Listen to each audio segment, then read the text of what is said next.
So, oh man, I thought I hit it. You got to hit the show camera button. That's a bit of an issue.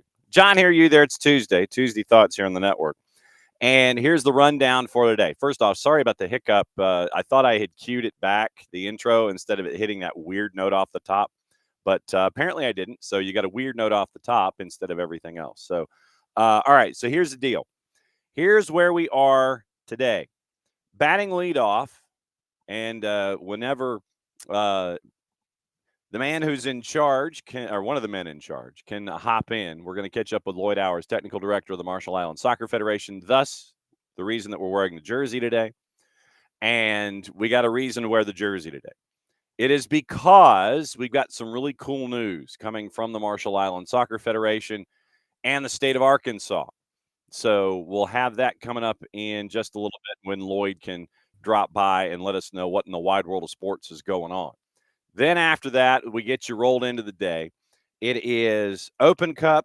It is MLS review from the weekend. And God forbid, if you're a fan of the LA Galaxy, then we can talk a little bit about maybe the second legs of semifinals when it comes to Champions League and anything else on your mind. We'll talk about what happened in high school last night, get you set up for the noon show and everything else that's going on there. So without any further ado, wasting no time, as the man is ready to go.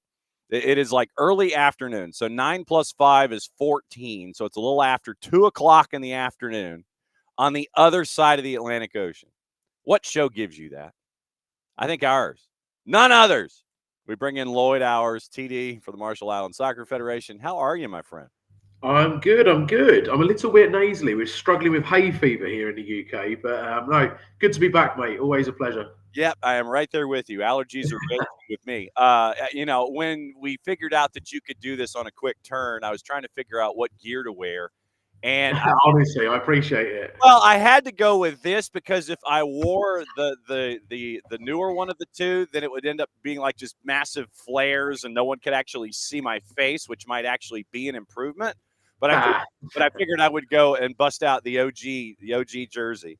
And the reason that I wanted to bring you on, and you and Matt or anybody else that could to answer the siren song this morning, is that for those that have been keeping track of a particular Kickstarter project about what the desire was for the Federation, and it's August in Arkansas, which sounds like some kind of a Norman Rockwell painting.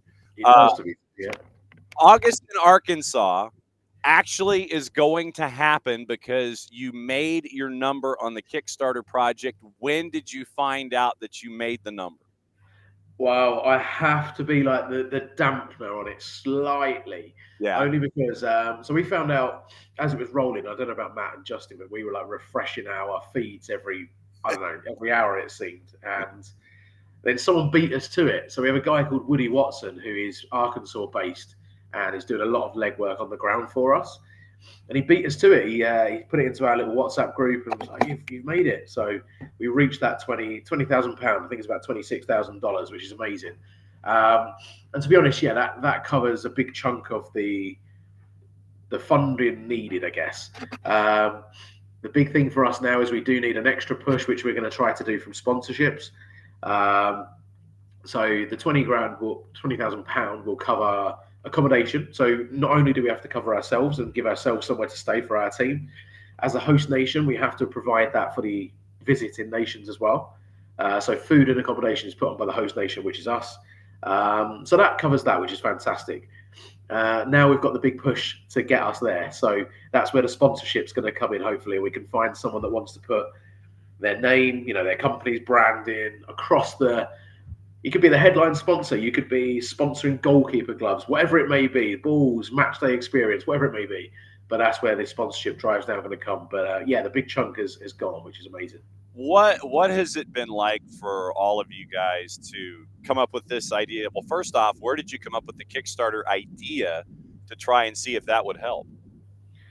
To be honest, it was Matt. I don't think I can take credit for it. I don't think anyone else can as well. It was Matt's idea because we had the GoFundMe page from when we first started, which everyone seems to be doing. Everyone has that approach. With the Kickstarter, it seems a little bit cooler because the draw and the appeal of the Kickstarter is you risk it. You have it all or you lose it. So we set the bar high, but bear in mind to run the tournament itself is going to be around 70,000, 60,000 pound. Um, we have unfortunately had Guam that have dropped out, which is a shame. But on the one hand, it makes it easier for us to raise a little bit of money, so it does drop it slightly.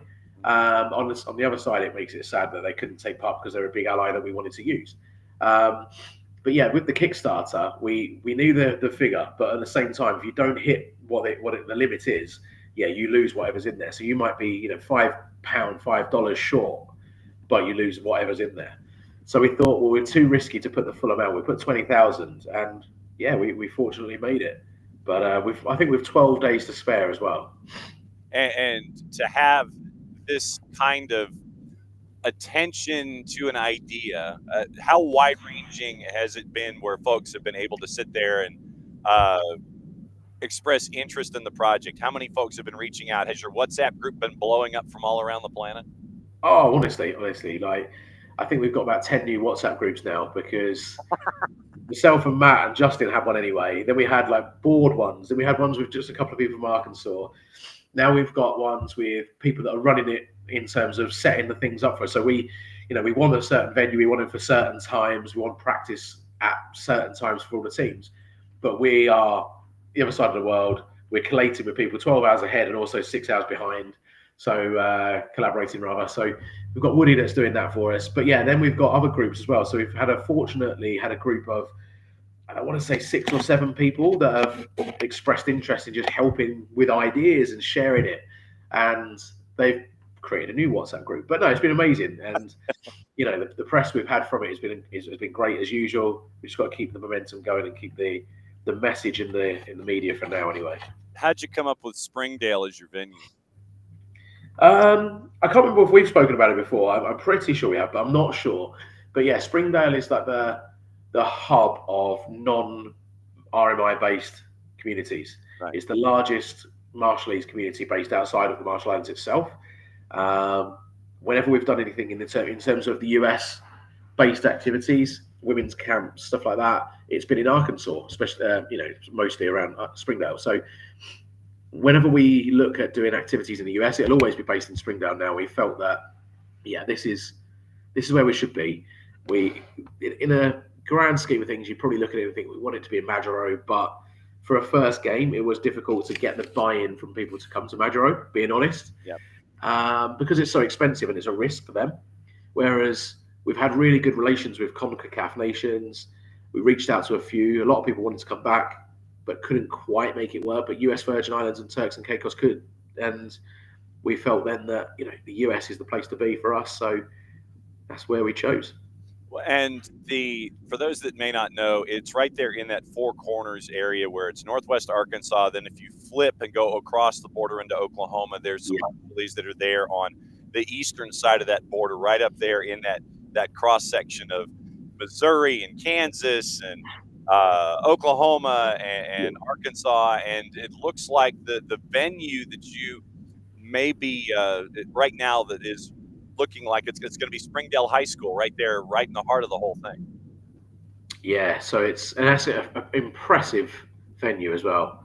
It really is impressive, and yeah, we're looking forward to playing. It really is amazing that, like for us, you look at schools here, any sport, it's just a field for any sport, but to play in a 6,000 seat or 6,000 capacity stadium, which is a high school, is absolutely mind blowing for us. But yeah, amazing in the sense that we're going to play there, and it only gives us inspiration when you look at nations like Greenland, for example, with their CONCACAF applications at the moment, and you think, yes, we are technically that side of the world, we're in a different region, but we have such good political ties to the US.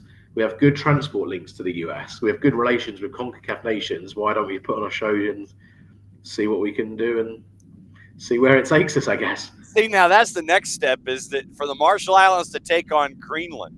That would I speak to their technical director, Soren. I speak to him quite a lot, and he's a really good guy. Very similar to that story to ours, but they're just a little bit more advanced than us and a little bit further down that line. But yeah, they're coming to London in October, So I did express some interest. Like, look, we'll play you. But the downside I realised is it doesn't give us a lot of time to raise the money to do it. So I don't think it will happen. But yeah, we'll make it happen at some point, I'm sure. Yeah, the friendlies of the Marshall Islands and Greenland. So if you look back to day number one, when you dove into this project, when you and Matt and Justin and you all dove into this to sit there and get to where it is now. And I know a lot of folks will sit there and say, well, it's been X number of years, but at the same time, I'm sure it feels just like the other day when you started. Oh, it really does. I mean, what runs through your mind about everything about where the entire soccer community has embraced the story and want to see you grow and want to see the Marshall Islands represented? What's it been like from day one to now to get to this next stage and this next event coming up in August? I think for us, it's been trying to maintain a bit of level-headedness and trying to make sure that we don't get carried away with ourselves, but also people don't get carried away with expectations. Right. Because the common theme is that people wanted to see the 11-11 game since day one. And we realised quite quickly that wasn't going to happen because obviously, we were starting out from scratch. So we needed to make sure it was sustainable. We needed kids playing. We needed adults playing. We needed to actually, like this summer, for example, half the squad's not going to be living in the Marshall Islands. Half of it are Marshallese people that live in different places. But we wouldn't have had that opportunity to do that in the early days. But yeah, it's just making sure that people stayed relevant. We stayed relevant to what people wanted to see. We've tried to make sure that we had good achievements and things we ticked off along the way. Futsal last year being like a stepping stone with the international fixtures last summer. But this is now where people have been building towards, and without naming names, there's a regional nation which is very similar next door to the Marshall Islands who tried doing something similar and haven't got anything close to what we've managed to do, which is a testament to what we've been doing. But also in terms of a Kickstarter, I think they raised like £600, whereas obviously we managed to hit 20,000 in 2 months. And I think that's just down to we've kept the interest flowing, but we've also kept that appeal of the potential of what we've got coming up.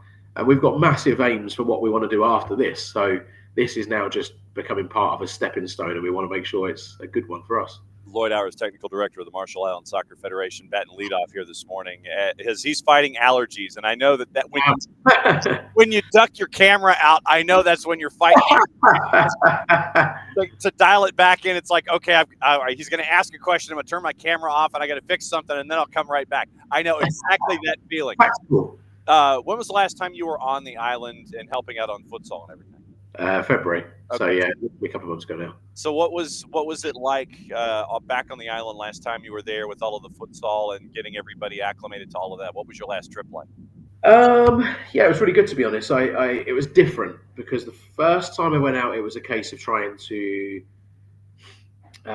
just work out what was going to happen, what was the lay of the land. The second time was more around the tournament, the futsal tournament. The third time was more around coach education, but also seeing other islands. So Madro was good because it allowed us to see the same people we keep seeing, but also how they're developing.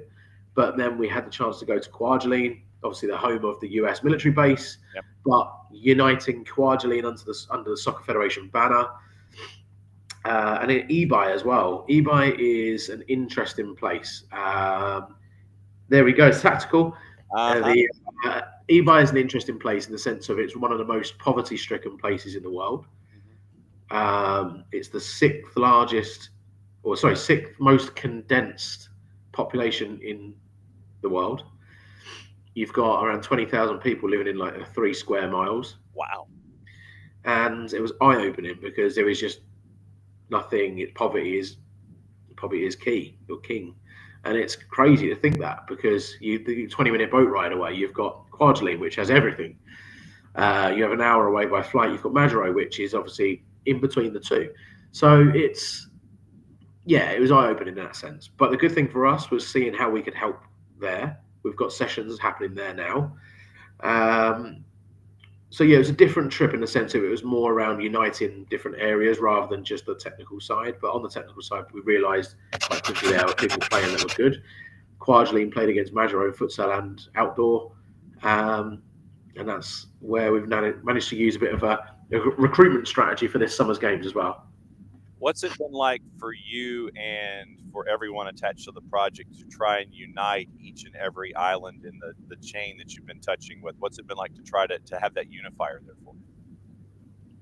In terms of having Kwajalein on board. Yeah, Ebi, Kwajalein, Majuro, Yeah, all I think having. for us, like, well, because Kwajalene's always had some form of soccer going on. They've had a soccer season for I don't even know how long in terms of like a 2 month season. Yeah. But it is very well organised, very well structured. But once soccer season's done, it moves on to the next sport, the next sport, the next sport, and it just goes round. Yeah. But we also realise because that's happening, there will be players that are either playing, at a decent level because it's competitive, but also they probably come into Kwajalein from somewhere else. They probably have a soccer background, and there are a lot of people that live there that have been there for years. Kids have grown up on island. So, for example, this summer we've got players from Kwajalein who have been on Kwajalein or in the Marshall Islands in general for 20 years. But we've also got players that are young but were born in the Marshall Islands and have grown up in the Marshall Islands and are living on Kwajalein. And yeah, it allows us to open out that player pool, but it also allows us to do more things, more opportunities for the guys from Majuro to go and play there and vice versa. What about the idea of unifying all of these different communities and socioeconomic backgrounds where you go from poverty, you go from poverty to an island that's got pretty much everything to the one that's in the middle, as you're talking about? What's it like to unite these three groups together through the sport of football? Yeah, I think that's always been our aim as well in this game, because we've always said that our aim is to unite communities regardless of where they are for Marshallese people around the world. We had players from Majuro who hadn't left Majuro before, and one of them was saying to me like, "Oh, this is the best weekend of my life." And you're thinking, you've only gone to Kwajalein, but it is like night and day.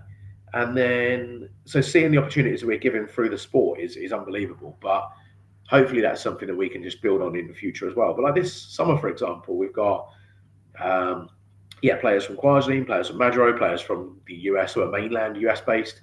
We've also got a couple of Marshallese players that are Marshallese but live in Germany, and so the difference then is even broader, because it's even for the guys that are US based compared to the European based, they've still grown up in a different way, different style of playing the game and cultural beliefs, whatever it may be. It's going to be interesting to unite those different backgrounds and cultures anyway as one group. What's it like to get notifications? How does that happen? It's like, yes, I live in Germany and I'm of Marshallese descent. How does that work? How does that happen? So prior to the US links to the Marshall Islands, it was like a German occupation. And a lot of Marshallese have ended up in Germany over the years. And then one guy reached out to us saying on Instagram, I think, saying, "Look, I'm Marshallese. I play soccer or play football." He said, I think, and it was like, right, okay. But we get a lot of messages from people saying, "I want to play for the Marshall Islands," but they're not Marshallese. Yeah. But this guy was adamant. I was like, "Look, if you can prove you are a Marshallese, brilliant." So he did. He went away, came back with birth certificates from his grandparents, and right, okay, fair enough. But he's only 17, but he plays in the German 4th division.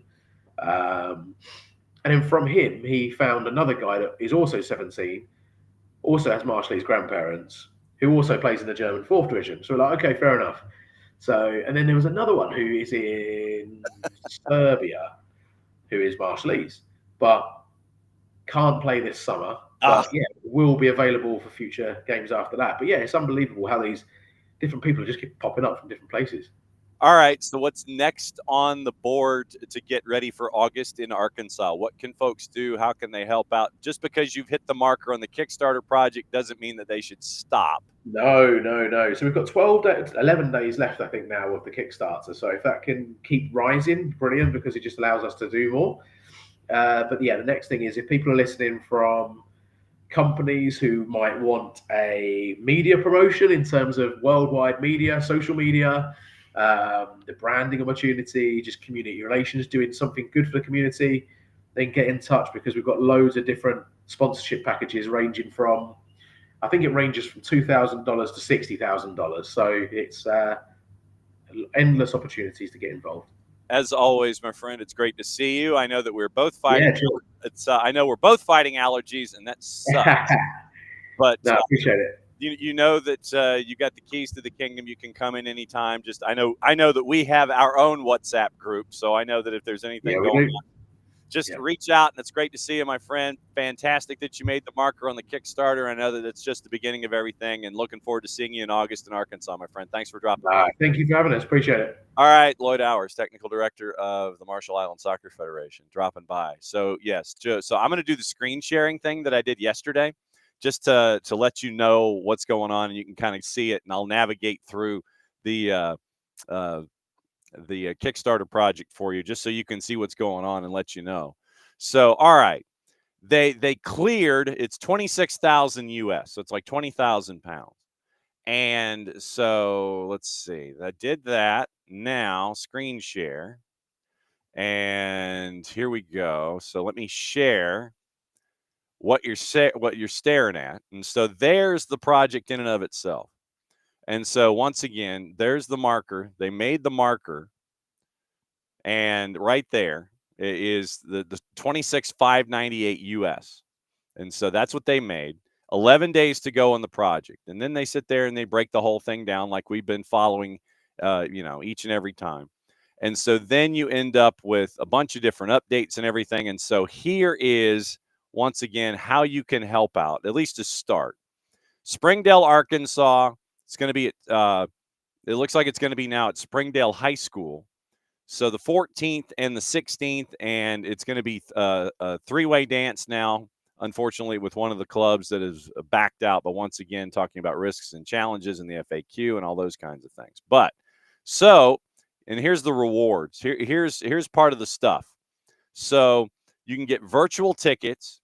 You get your signed squad photo.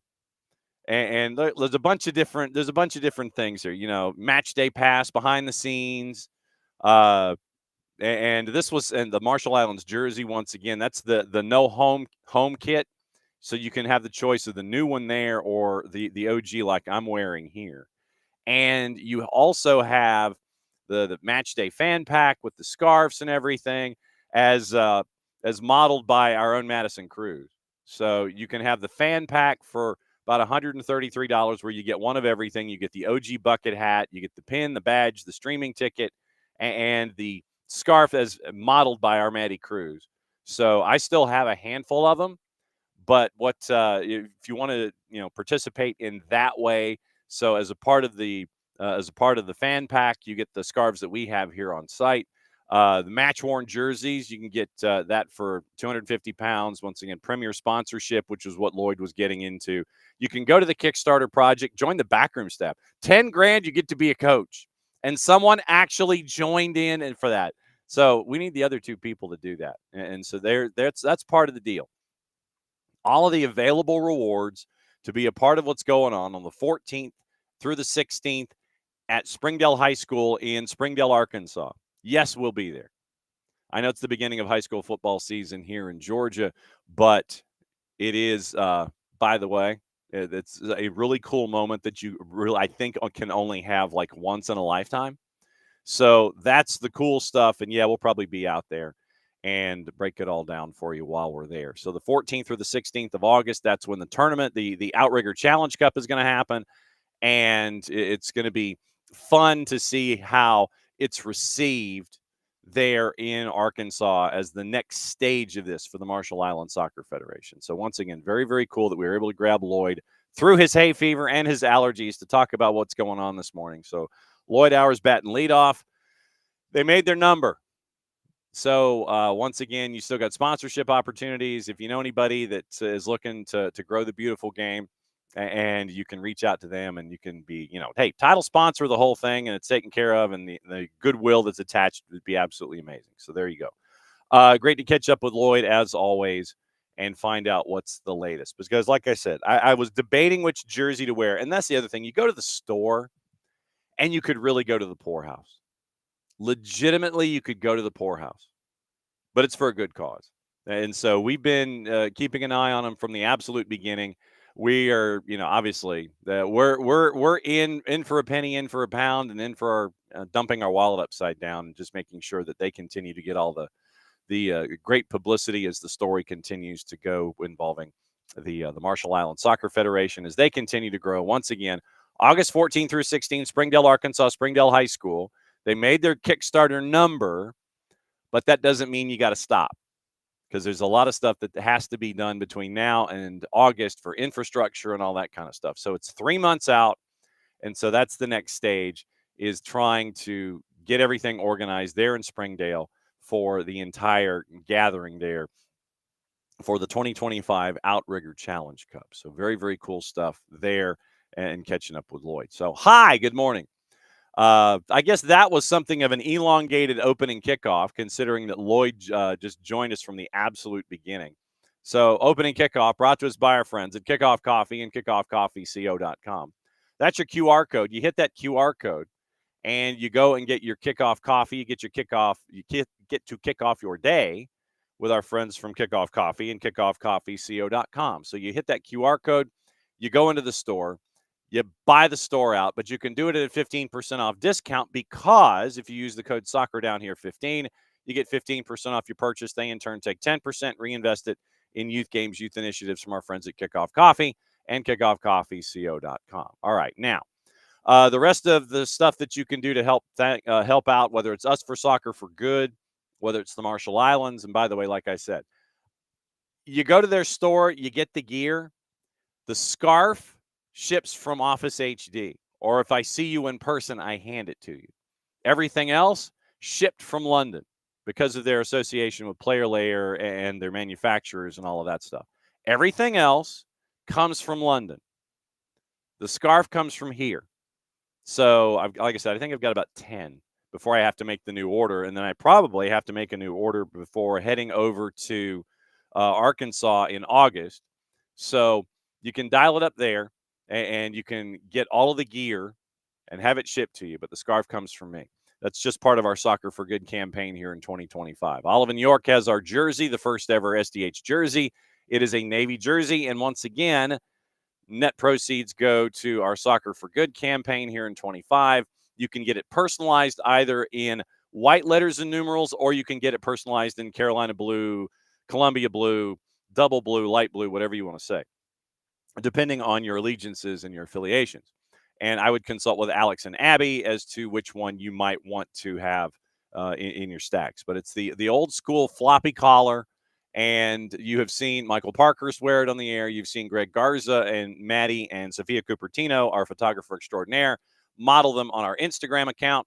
Greg Garza doing blue steel when he modeled the particular particular jersey. So you can pick that up at Olive in York.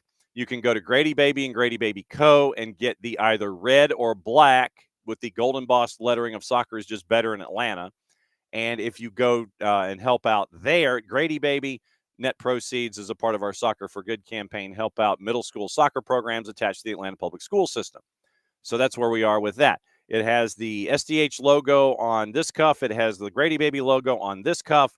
The boss has stolen the black one because she can't wear red, if it's, like crimson-y red because of her affiliation to her university. So she has stolen the black. You can get T-shirt, you can get sweatshirt, you can go to Grady Baby and Grady Baby Co., and you can help out there as well. So let's see. What have I missed? So it's Marshall Islands. Oh, Fanatis, ftz.co/soccer down here. You can get your true fix of all the BNs, Nuestra Tele, CDO, For the Fans, Teise, our buddy Nino Torres and Gold TV. He has already warned me that Thursday we're going to talk about stories going on in Portugal, including the team that we ish on because they deserve to be ished on, Boa Vista, and someone who might actually be worse in their front office. So that's going to be a part of the storylines on Thursday in the Power Hour when Nino Torres joins us from Gold TV. That's going to happen in the beginning of hour number 2. So you'll have that to look forward to. With Fanatis, you can continue Nuestra Tele CDO, For the Fans, Teise, Liga 1 Max Pro, and I think they've added Tigo Sports. So Tigo Sports out of Central America as well, and you really can become a true degenerate when it comes to all of your watching of the sport of soccer at Fanatis at fntz.co/soccer down here. So Fanatis, Marshall Islands, Grady Baby, Olive in York, and what's the other one? what's the other one? I can't think. Oh, the being a Fanatico. $10 a year, you can become a Fanatico and be a part of our membership. And what you can do there is for $10 a year, you get to be a part of our Fanatico and Fanatico campaign. And what you can do there is um, $10 a year, you get to be a part of our conversations on the Chant app right here. And you get a lot of discounts by being a Fanatico. And you get discounts to a lot of different places. You get to be a part of our game day conversations. We get to come in and say hi to you and find out what's going on. You get to vote for player of the match and have conversations with everybody. Thanks to everybody who has done this so far. And just to give you an idea of the partners that we have so far, Brass Tap, the Moxie Hotel in Midtown Atlanta. If you're a Fanatico and you can show that you are, discount on food and beverage in the hotel. South Main in Watkinsville, Schoolhouse in Marietta, Hard Cider in Marietta, Elixir Brewing, both in Beaufort and Monroe, Round Trip in Marietta, Social Fox in Norcross, Keys to Flavor Catering in Sugar Hill, discount off of your first catered event, Fido Midtown, Food Tabs, O'Sullivan's across the board, whether it's beer, food, or merch. Remember, Decatur FC is coming up just around the corner. Lloyd's, you get a discount off of select Atlanta United gear at the Johns Creek location. Finished Goods in Winder, Slow Pour in Lawrenceville, Outrun in Stone Mountain, Tires Plus in Alpharetta, Dad's Garage, and Chateau Arenal, my personal favorite, in El Castillo, San Ramon, Costa Rica. You get a percentage off a booking with a code if you become a Fanatico. If you ever want to go to Costa Rica, and if you're a Fanatico, or when you're a Fanatico, you go to Costa Rica, or you're thinking of going to Costa Rica, you can go and stay at Chateau Arenal. And if you are a Fanatico with a code, you get a discount.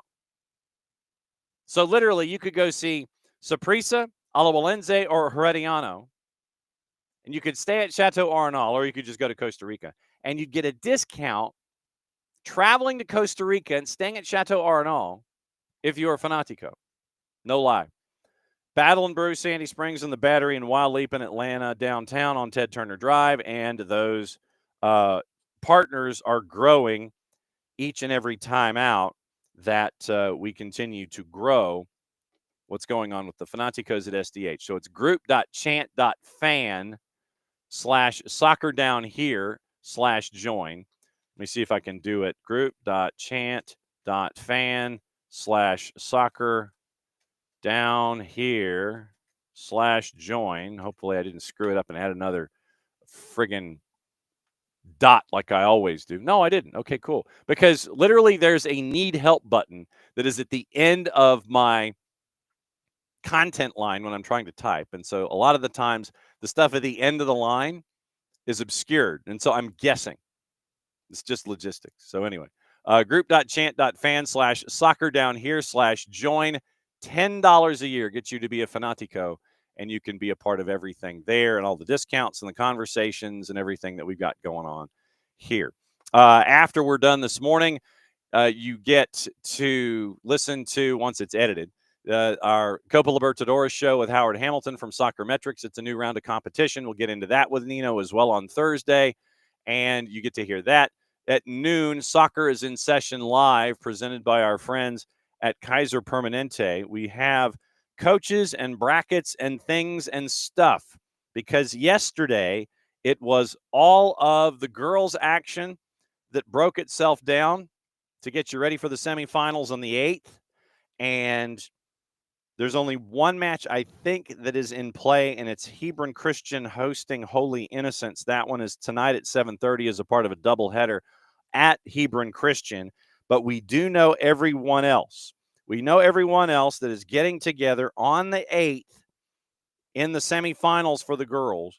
And we will be hearing, I think, from Sean Guillory at noon, the head coach at Jackson, as he gets ready on a match day on the boys' side. And we'll see if we can catch up with our friends from Pike County as well and find out about that. Tonight in Dalton, it is our matchup with St. Pius and Dalton. So we'll be on a little beforehand. I think it's a 6 o'clock kick. Don't quote me yet. And so is it a 6 o'clock kick tonight? Let's see. Dalton Catamount Soccer. April the 18th. No, it's too far back. And no, I don't want to find out about who's it's Harry Kane, because what does Harry Kane have to do with Dalton? Nothing. Okay, so let's go to the other side. St. Pius Soccer. Let's see if we can find out. Okay, so St. Pius. So St. Pius boys. Saturday. Sharps East Side. How old is that? That's the 28th. No wonder. Okay. So it is St. Pius at Dalton. It is number 3 at number 1.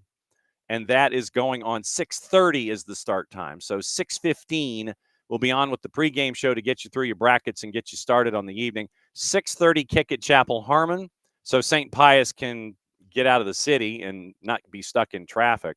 So it is St. Pius at Dalton on the boys' side, number 3 at number 1 in the classification. 6:15 pregame, 6:30 kick. And we will keep you posted on everything going on there. We are still trying to figure out where we are going to be on Thursday. We won't know Friday until tonight.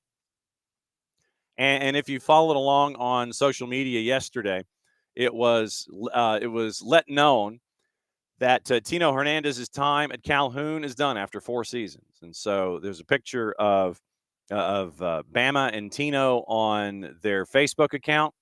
And after the match is over and the 2-1 loss to Johnson, it was announced that Tino Hernandez is leaving Calhoun. And it has been really cool to see what he has been able to do with that program as a part of that program over the last handful of years. So Tino Hernandez is leaving the program at Calhoun, and we can't wait to see the next steps and stages as to what's going on up there with the Yellow Jackets. But Johnson Gainesville, by the way, Johnson Gainesville has the quick turn. They are playing tonight. So we mentioned been playing 3 matches in a week just to get to the finals. Johnson Gainesville's in the first step of that. And Johnson Gainesville is going up against Chestatee tonight, and I think it's a 7:30 start, but at least you're not having to travel from one end of the state to the other. And so what you can traditionally do is have conversations in weeks that are compressed like this and sit there and go, well, can we push it back? Chestatee was like, no, after the discussions. And so Johnson Gainesville and Chestatee, Johnson Gainesville on a quick turn after having played 52 minutes of soccer. They had to drive back and play today. And so that's what Johnson Gainesville is doing in the matchup with Chestatee. And so that is going to be tonight on the boys' side to get them caught up so the winner of that one gets to play on Friday. So literally it could be 3 matches in 5 days for Johnson Gainesville, for the winner of Shaw and Ringgold, and for the winner of Jenkins and Northwest Whitfield to make it to the final. That's what you're getting into on the high school side. So at noon, we'll go through all your brackets and catch up with coaches and let you know what's going on in and around the state of Georgia with Soccer's In Session Playoff Daily Live presented by our friends at Kaiser Permanente. Tomorrow on that show, Heather Richardson, the head coach at Social Circle on the girls' side, because Wednesday's the off day or the makeup day. So if you play on Monday, if you're a girls team in the quarters, you're playing on Thursday in theory in the semifinals. So Wednesday is your transition day from Tuesday, Friday. So it looks like Heather Richardson is going to be there from Social Circle on the girls' side. Megan Hill, the head coach from Buford. Buford had a big win last night. You heard that one on the network, a 1-0 win, number 4 versus number 5 nationally to get to the semifinals. And you're playing West Forsyth. 3 of the top 5 teams in the country are on the right-hand side of the bracket in 6A girls. So that's what you're staring at. You know, it is rapid fire, and you end up with like 3, 4, and 5 nationally in one place because of the rotation of the bracket, not because of power rankings or anything, but because of the rotation of the brackets and the regions that you play. You end up with all of that going on the right-hand side of the bracket, and so it is murderer's row trying to get out of the right-hand side just to make it to the final. West Forsyth upper right. Last night, number 4, number 5 nationally, playing each other at Buford. Packed house, by the way, of about 1,200. There at one of the American football practice fields that doubles as either a lacrosse or a soccer field otherwise. But yeah, it was a packed house. Brookwood was there.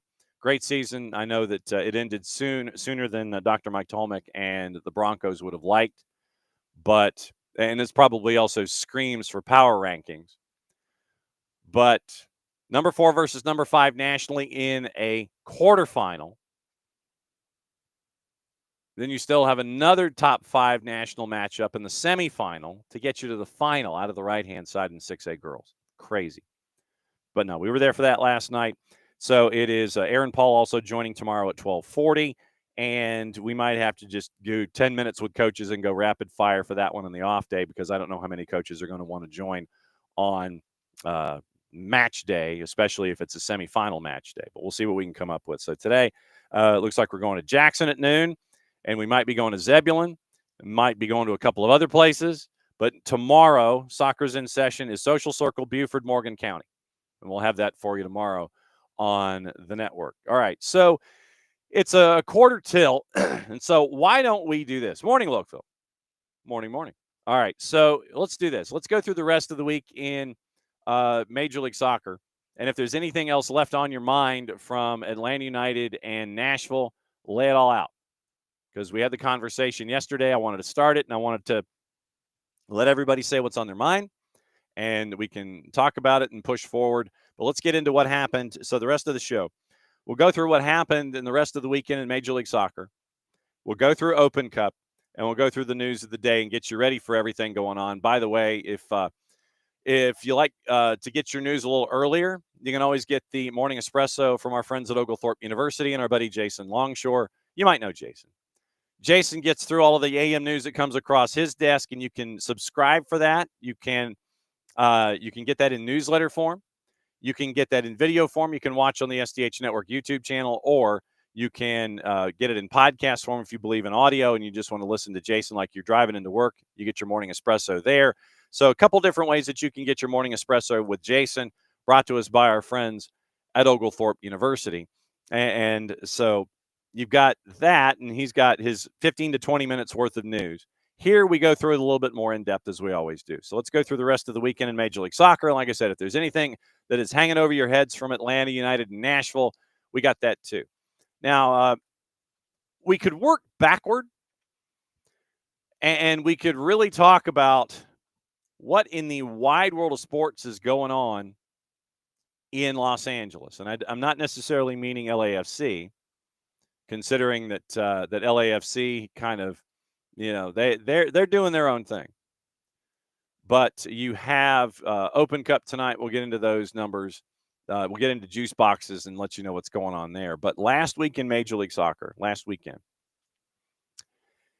New England beats Toronto 2-0. Was it something as simple as a formation change for Caleb Porter? Carlos Heel once again continued to do Carlos Heel things. But we'll go over the standings in a bit. But if you look at Toronto, I mean, by all accounts and across the board, Robin Fraser is regarded as a fantastic guy and a great coach. But Robin Fraser right now is in a really rough situation in Toronto. Toronto is stuck with contracts and trying to get out of them. Maybe it happens in the summer window, but we'll see.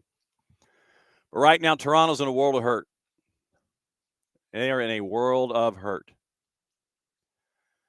Columbus beats Charlotte by the score of 4-2. We'll get into the post-match with Charlotte in a bit. Chambois and Rossi scored to make it 2-0. Zaha scored from the spot to make it 2-1. AZ Jackson scored to make it 3-1. Abada made it 3-2. Jason Russell Rowe made it 4-2. And that was your final. So you've got those kind of numbers that are being shown by Charlotte on the road. And it is getting to a point where you're wondering, with Pep BL and what Pep BL means to this bunch. And so you look at all of the action. Pep BL is back in rehab as of yesterday. He's not going to risk him for Open Cup, but hopeful he is back Saturday for the matchup. And there are folks that are somewhat concerned. It's like, well, yes, the XG is up if you believe in XG, but at the same time, what you're conceding is still on the increase. And so that, I think, is probably one of the things that you're staring at if you are, if you're Charlotte. Dean Smith asked after the match on Wilf Zaha, I thought he was okay tonight. Dean Smith said he hadn't played regularly for a year. It's going to take time. Said it's a competitive league, so it's going to take time to adjust. Also mentioned that pundits sometimes criticize prematurely. So that's where Dean Smith is after a 4-2 loss against Columbus. Pundits somehow criticize prematurely. Christian Kalina, once again, you're looking at bailing folks out. Kalina's really good at that. Charlotte drops to 5th in the East. Biel was out in the match, so you got to see what he means. Shaquille Marshall-Ruddy, which I thought was a really sneaky good pickup if he's used properly. On loan from Montreal. Came in at right back and played for the final 30 minutes. Tim Ream is regarded as somewhat of a stock down. A lot of folks are saying that perhaps Ream was responsible for 2 of the 4 goals. In the 3rd goal, Ream tried to clear it and went right to Mo Farsi, setting up AZ Jackson. Had problems tracking Jason Russell-Rowe on goal number 4. Christian Kalina had 7 saves on Saturday. 7. So think how it would have been if you did not have someone standing on his head as regularly as Christian Kalina does. And so, if you have a Christian Kalina off day, then you may end up with what you had after the match, or just after the match. It was a 4-2 result. So you could end up with more than 4 goals on the board if you didn't have somebody like a Christian Kalina there. But Dean Smith admitted they made too many basic errors. Smith on the Crew. I think they're a good team. But when you make too many basic errors against a good team, then that's what happens. Dean Smith felt that Patrick Adjumong and Idan Toklamati played well together. Adjumong might have had a penalty when he was pulled down. Missing Pep BL, he thought that Brant Bronico was their best player. The manner of the goals was the most disappointing. The second one, I believe there was a foul on Patrick, and I felt their 4th was a good goal for them. So too many errors I think it is going to be the common thread involving what Charlotte did or did not accomplish in their matchup against Columbus. I think they're a good team. I think they're a good team. Sure. Okay, fine. All right, so morning Harry, morning Dell. Yes, we'll get into Open Cup coming up in a bit. So I think they're a good team.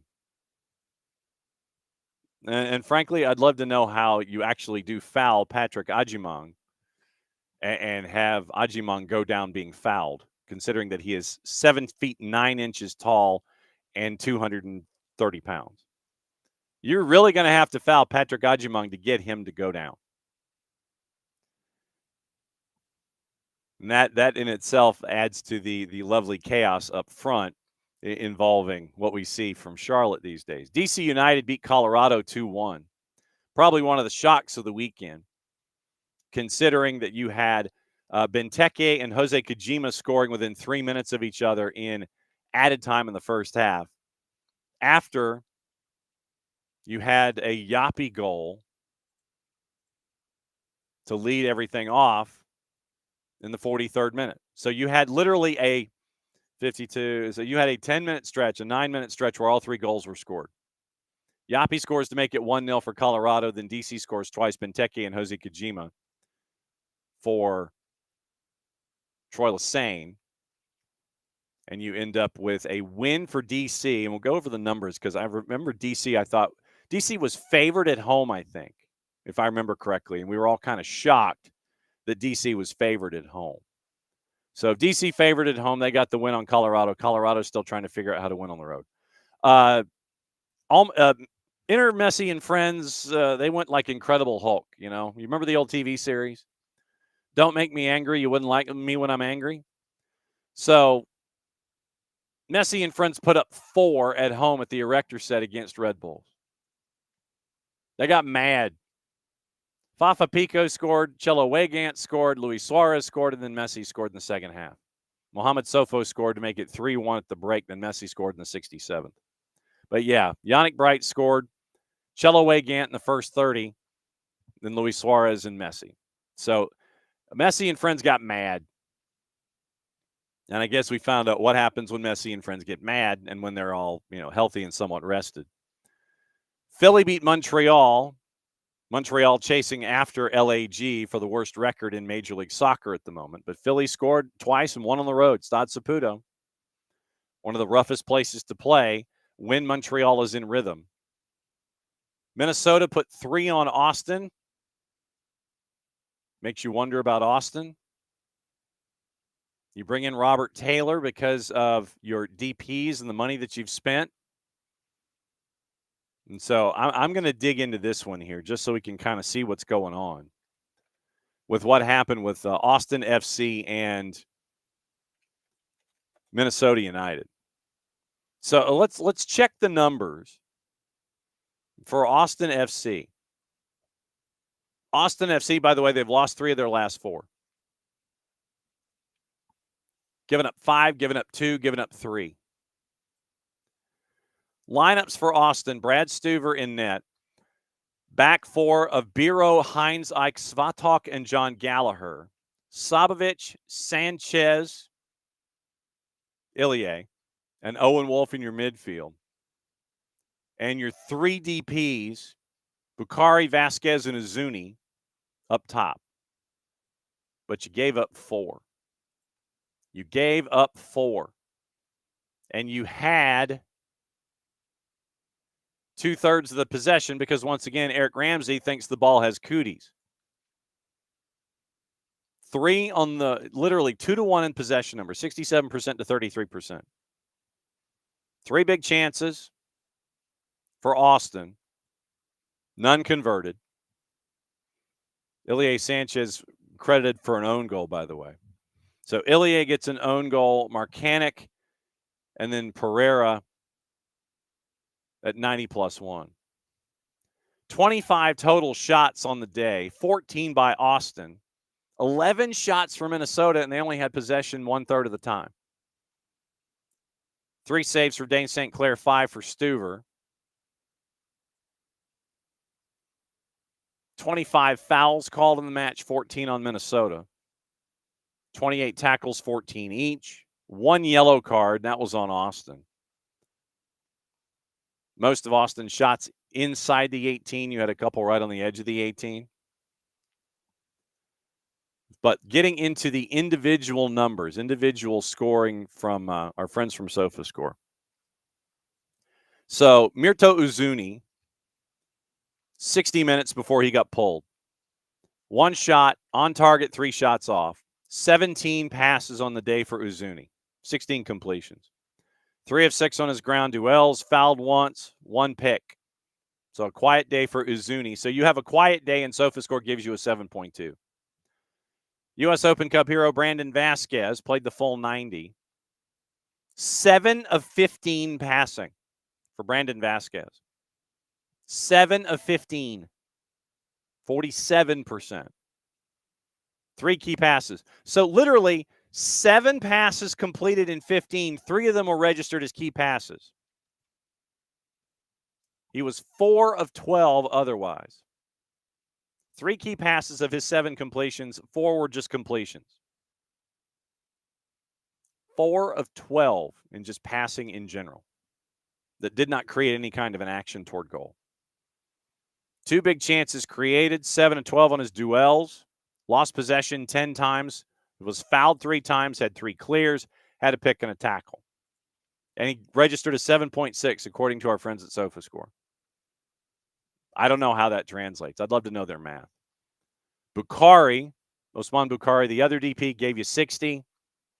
1 shot on target, 1 shot off, 14 of 18 passing. 1 cross successful, 3 of 8 on his ground duels, lost possession 12 times, had a clearance and 2 total tackles. So basically just looking at this at face level, it appeared that Minnesota basically wanted to prevent Brandon Vasquez from getting the ball. And when he did, force him into making a bad decision. 4 for 12 passing outside of his 3 key passes. And so you had a 3-5-2 for Minnesota. St. Clair in net, Romero, Boxall, and Diaz. Your 5 in the midfield. Marcanic, Pereira, Will Trapp, Harvey, and Bongo Longwane. Bongo Longwane got the start as your 5-3-2, 3-5-2 is your right wing back. Tani Olawase and Robin Lood up top. And for those that are looking for the numbers, Julian Gressel came in for Harvey and came in for 26 minutes. 5 of 7 passing, had 1 long ball, won all of his duels, 3 for 3. Fouled once, had a block, a pick, a tackle, and a clearance off the line. So welcome to Minnesota, Julian Gressel. You played 26 minutes. But the key, apparently, in defense, at least through the eyes of Eric Ramsey, who only wanted the ball a third of the time, don't let Brandon Vasquez beat you. And you are still at a point to where I think OG might still be second in goals for Austin FC this year. It's just it's out there right now. It is out there for Austin FC. Chicago and Orlando, the next team for Atlanta United, not the purple team, the other one. Goalless draw. And so Chicago having problems. You had a red card for Chris Brady. That meant that Jonathan Gall, the 34-year-old homegrown, the hometown player, who was one of your supplemental pickups. Jonathan Gall finished the match for you. Obviously, that means that Brady won't be available this weekend. Jonathan Gall will be in net, but you had to play most of the match with 10. No goals on the board. You got out of town. Everybody got a point. San Diego, as close to Cinco de Mayo as possible, got 5 to start May against Dallas.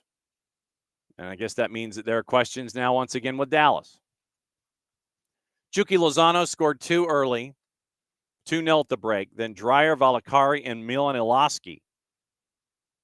Underrated pickup from USL Championship. I know that Dell and Harry know all about Milan Iloski and his time at Orange County.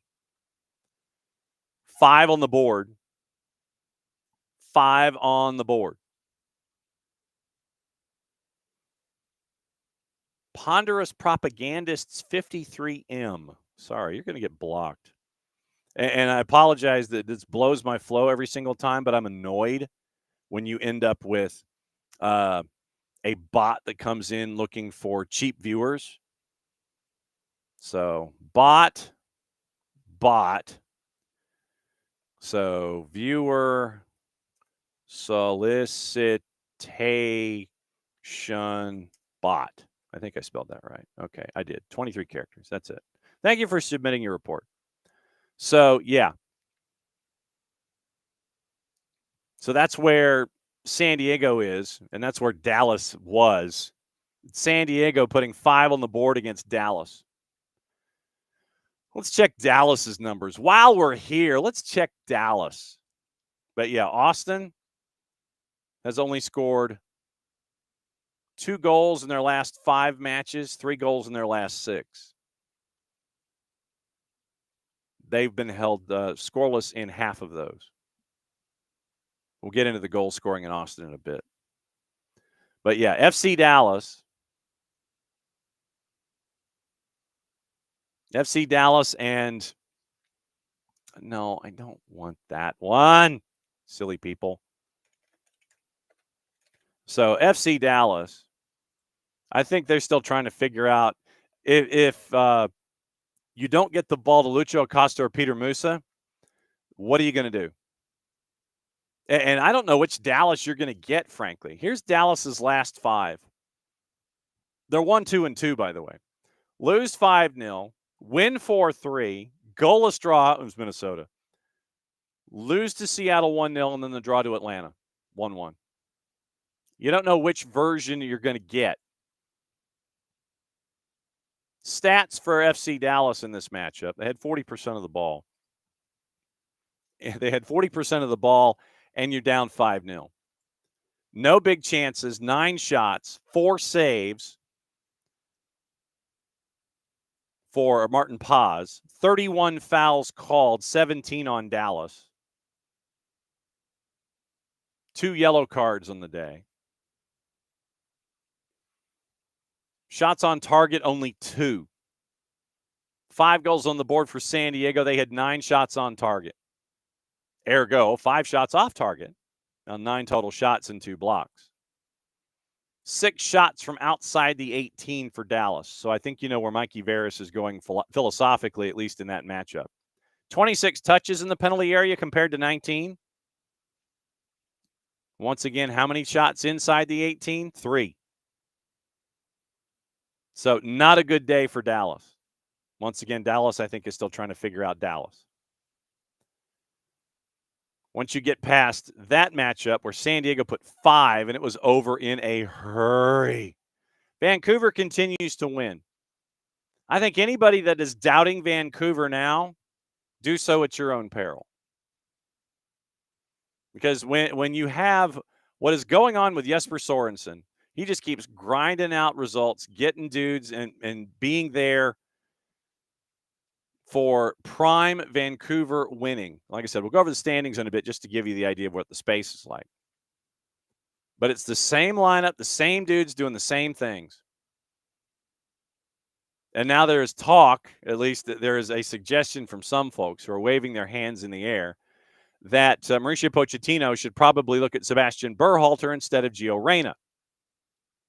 And there are questions involving injuries for the U.S. national team. Next time Bart is on, we'll discuss that for the handful of friendlies coming up in June that Mauricio Pochettino has to kind of, scratch his chin over about what to do. There are a couple of those decisions. But now with Sebastian Berhalter's play in Vancouver, there is talk that Sebastian Berhalter should be in the discussion for being on a roster and getting call-up. So we'll see. But Vancouver put 2 on the board. They beat RSL, and the goal by RSL was a penalty late by Diego Luna. So it really wasn't necessarily that close, but the Diego Luna penalty made it so, and it pushed RSL at the end to try to get chase after an equalizer. LAFC beat Houston Dynamo 2-0. San Jose put 4 on Portland at PayPal Park. Seattle put 4 on St. Louis City SC.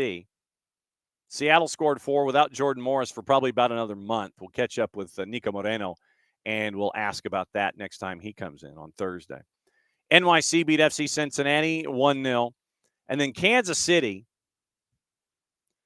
Sporting Kansas City set a record against LAG. And if you're LAG, obviously Maya Yoshida had the face of the true expression of what we've seen from LAG this season. Maya Yoshida had an own goal, and that was the only goal in the match for Sporting and LAG. Gabriel Peck would leave injured. Joseph Paintsel, I believe, would leave injured. So the Killer Peas are dinged up. We all know about Ricky Pouge. He's still out for a long time. Gabriel Peck was the healthy one coming into the year. He left the match injured. No report yet. Joseph Paintsel started the season injured. He got dinged up in the match against Sporting Kansas City. Marco Royce almost tied it with a free kick or a set piece late, but he went off the crossbar. First time ever in the history of Major League Soccer that a team won a match without a shot on target. Maya Yoshida does not yield credit for Sporting Kansas City in this case. But Maya Yoshida, because it went off of his person and behind his keeper, that's a goal for Kansas City. First time that's ever happened in the history of Major League Soccer. But Sporting Kansas City comes out with a win. Kerry Zavagnin, once again, Sporting Kansas City under Kerry Z has turned things around. They've gotten results in their last 4 matches, I believe. And so Kerry Z has turned things around with Sporting Kansas City. But, hey, look, you're Sporting, you get a 1-0 win. However you get a 1-0 win is however you get a 1-0 win. You're grinding results. You're trying to get out of the cellar. You're getting them however you get them. So right now, the way things stand after match week 11, Columbus at 24 points. Philadelphia's at 22, have a far superior goal difference than FC Cincinnati. Same record, 7-3-1. Messi and friends have a match in hand. They're at 21 points. So basically, if they win their match in hand, they would probably be at the top of the table. And they'd have a superior goal difference, you would think, considering that they have a superior goal difference to Columbus now and they have a match in hand. It would be an identical record if they were to catch up. Charlotte's in 5th, despite Dean Smith's protestation seemingly on a weekly basis. Nashville is in 6th, same record as NYC. Superior goal difference to Nashville there. Orlando has one less win. They are in 8th. New England is in 9th. Once again, the formation change seems to have worked for Caleb Porter.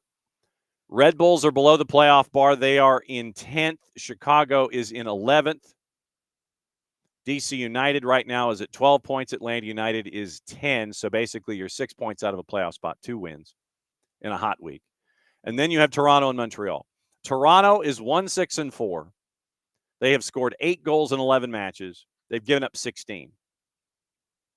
Montreal has yet to win this season. We'll get to LAG in a minute. Montreal is 0-8-3. They have scored 5 goals. 0-2-1 at home, 0-6-2 on the road. Obviously because they had to start the season on the road because you can't play at the Big O because the roof is busted. And you can't play at Stade Saputo because it's open air. Unless you want to play orange ball all day long. 0-8-3, 5 goals scored. They've only given up 16, mind you. So that's a goal difference of 1-4-5. But you're still at the bottom of the table. So combining the Canadian teams in the Eastern Conference, here's where you are after match week 11. 1-14-7. You've scored 13. You've given up 32. That's where things are right now in the Eastern Conference in Canada. 14th and 15th. Western Conference. Vancouver is 7 points clear. 7. Like one more than 6. 7 points clear. And I had to do it. Traditionally, I do it like this, but I have to remember that you're looking at me in a mirror. So 7 points clear. 8-1-2. They have lost once in MLS play this season. 8-1-2. Yoi Takaoka has given up 8 goals in 11 matches. Stingiest defense in Major League Soccer this side of New England. New England has only given up 7 goals. They've only scored 9. But the stingiest defense in Major League Soccer is New England. I would never have figured that. New England's given up 7 goals in 10 matches. Vancouver's given up 8 in 11. Those are your top 2 defenses in goals allowed in Major League Soccer. So Vancouver scored 22, so they're averaging 2 a match. And they've only given up 8. So a goal difference of plus 14 already this year. Minnesota, second at 19 points, once again. Ball's got cooties. They don't want possession. I think they are on track to have by far the lowest possession numbers in Major League Soccer history. Remember, against Austin, they only had it a third of the time. Didn't care. You got 3 on the board, you won. Let them make the mistakes with the ball, and as long as you're clinical, it shouldn't matter. Portland's at 18 points. San Diego, who I think kind of regressed to the mean a little bit after that initial bump of, oh, crap, we're in Major League Soccer and you're doing well. Then you had the, oh, crap, we're in Major League Soccer. So then San Diego, identical record as LAFC, but a superior goal difference. Austin has only scored 7 goals this year. 11 matches, 7 goals. You're 5-5-1 because Brad Stuver has kept you in matches. He's got a goals against of 1.18, 13 goals allowed in 11 matches. So let's check Austin's stats, shall we? Goals on the board. You have, and I think OG might actually be tied for the team lead in goals. Because if Ilie's got 1, I know that there's got to be other own goals in there. So Brandon Vasquez, Open Cup hero Brandon Vasquez, leads actual human beings in goals scored for Austin this year. Because like I said, I think now with the Ilie own goal, I think that own goal and Brandon Vasquez, U.S. Open Cup hero Brandon Vasquez, have the same number of goals. So an inanimate object and a game construct and Brandon Vasquez have the same number of goals leading Austin FC this year. 2.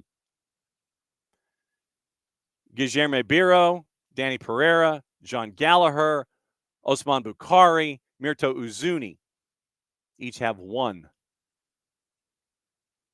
So the money that you've spent on those 3 DPs up top before you even brought in Robert Taylor,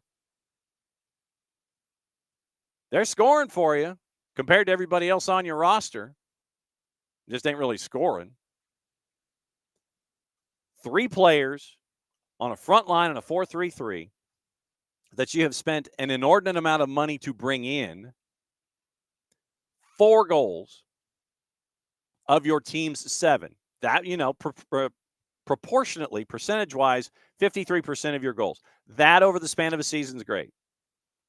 You brought in all these big guns, 53% of the goals they've scored, fantastic. But that's 4 of 7. That's where Austin is right now with Nico Estevez. U.S. Open Cup hero Brandon Vasquez with 2. I think OG has 2.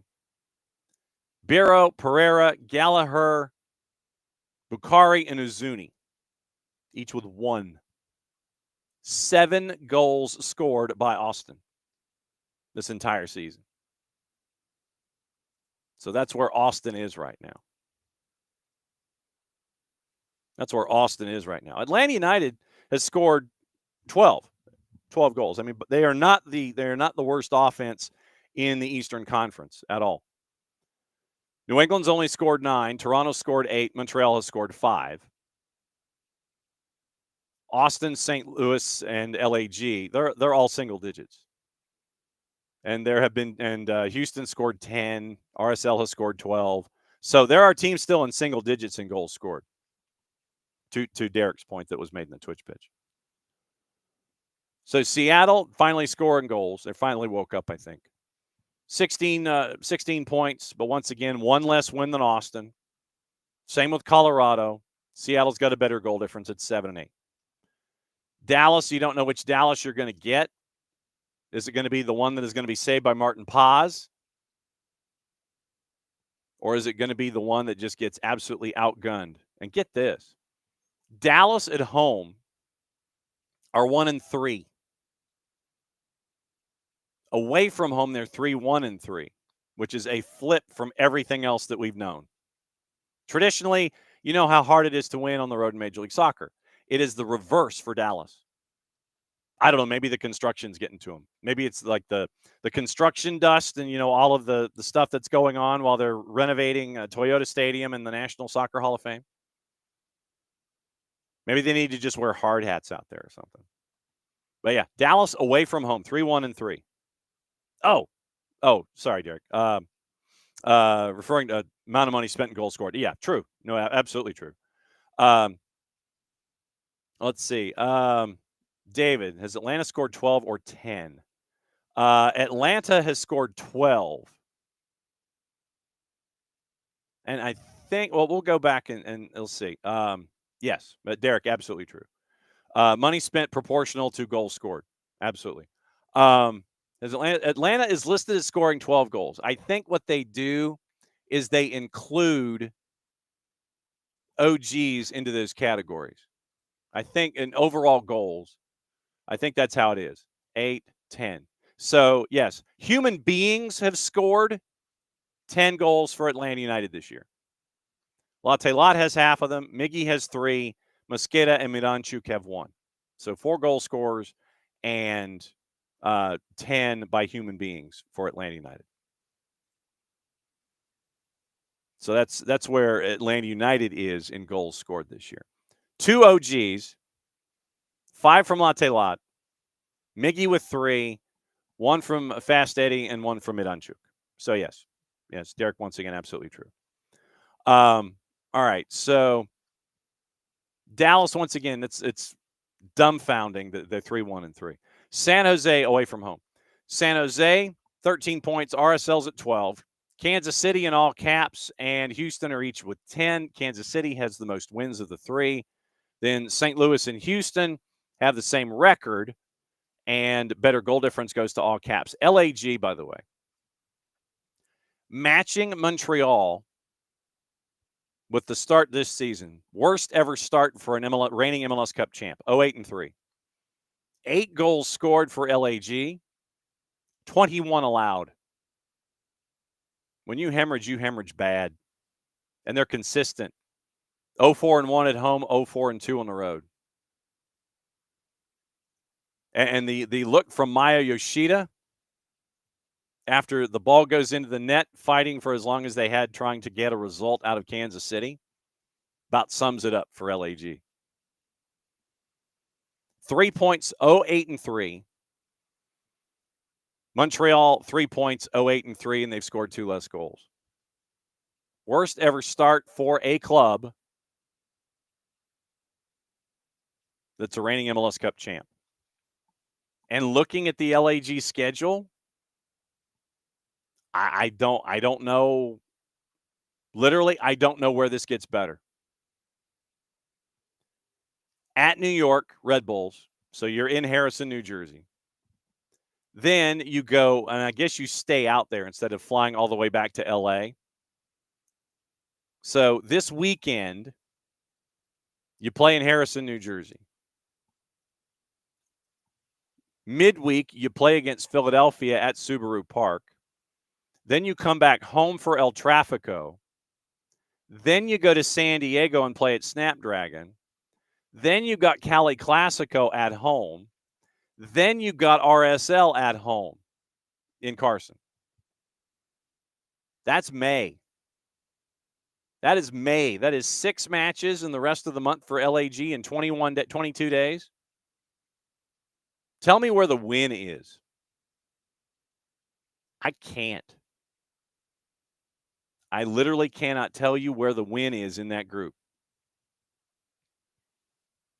I'm going to juice boxes here in a second. But I cannot tell you where the win is. I really can't.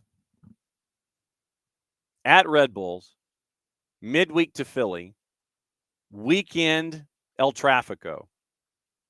Following week, it's the I-5 Derby, I guess. I haven't come up with a name for it yet. I don't think anybody has.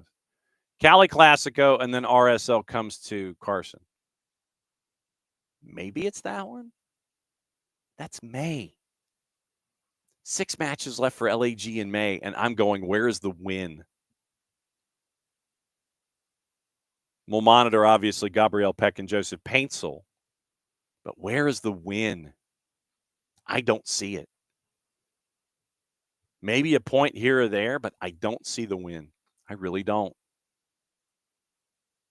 I really don't. And then, if you have this May that we're looking at,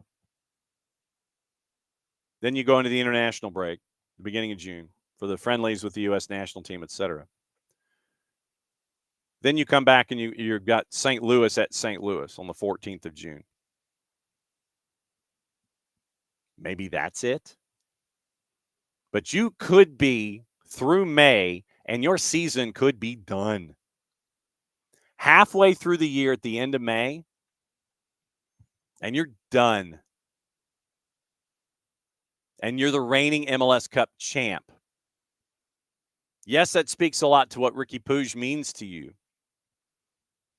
But remember, you sold Dejan Joveljic. You sold Dejan Joveljic, I guess, thinking that Diego Fagundes and Christian Ramirez and Miguel Berry would be enough to fill the spaces for you. But that hasn't happened yet. Marco Royce still has not been able to find his touch in Los Angeles. But LAG is in a bad spot, and we literally could be writing them out of everything at the end of May. I cannot remember the last time something like that has ever happened. Legitimately, I can't. Absolutely can't. So that's where we are with Major League Soccer and the weekend that was. We got Open Cup to think about.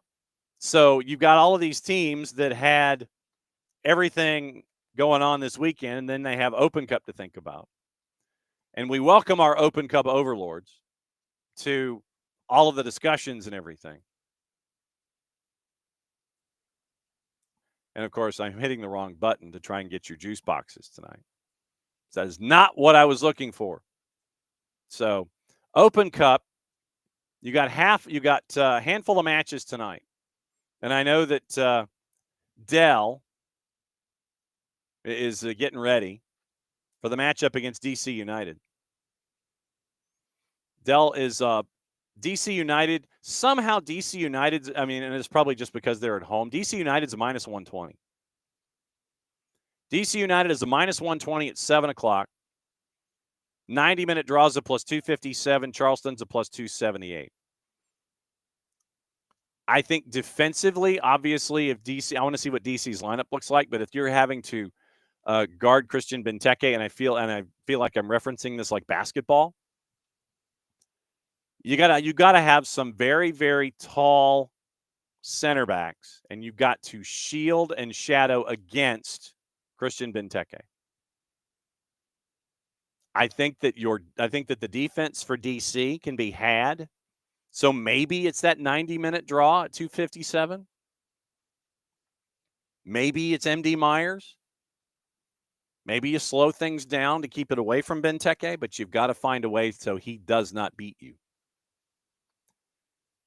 Charlotte and North Carolina FC. I need to get that Dean Linke drop. Charlotte is a minus 104 going to carry at 7. North Carolina and the draw basically the same in and around a plus 245. Nashville and Chattanooga Red Wolves. Nashville's a minus 1250 at Geodis. Once again, 8 o'clock. 90-minute draws a plus 871. Red Wolves on the road, basically they're a plus 1975. I don't think that Chattanooga's got the firepower to combat what B.J. Callahan wants to do with Nashville. I imagine that B.J. Callahan will rotate a little bit. Don't know how much he'll rotate, but I would imagine that you'll probably have your big guns on the bench, and if you need them late to come and get a result, that is probably what B.J. Callahan will do. But, yeah, Nashville a minus 1250. Red Bulls on the road at Colorado Springs. That's a 930 kick. Switchbacks are a plus 234. Red Bulls are even money plus 100.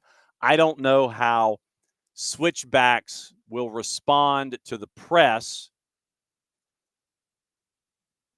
that Red Bulls are going to bring out. That, to me, would be the biggest thing. I think that if Red Bulls get an early goal, it's over. Because Red Bulls will come out, they'll do their press. If Colorado Springs can't handle it and have some early turnovers and turn it into a bit of a shooting gallery for Red Bulls, I think it's over early. Because all Red Bulls are going to do, they're going to get one, they're going to press, They're going to force Colorado Springs to try and pressure themselves to try and chase after an equalizer. But I think if Red Bulls get an early goal, it's over. Tacoma hosting Portland, 10 o'clock. Tacoma at Starfire is a plus 476. 90-minute draws a plus 453, and Portland Timbers are a minus 270. We all know what Starfire can do as a venue. Tacoma / Seattle Sounders didn't flinch one bit when it came to hosting. They put Tacoma in the hat and like, yep, we'll host.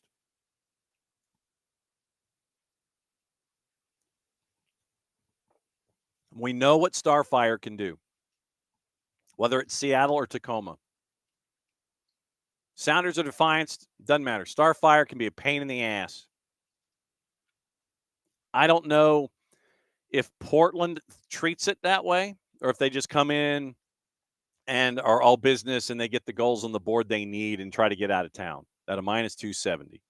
I think that's what's going to happen. I think if Portland just buckles down, task at hand, we got work to do.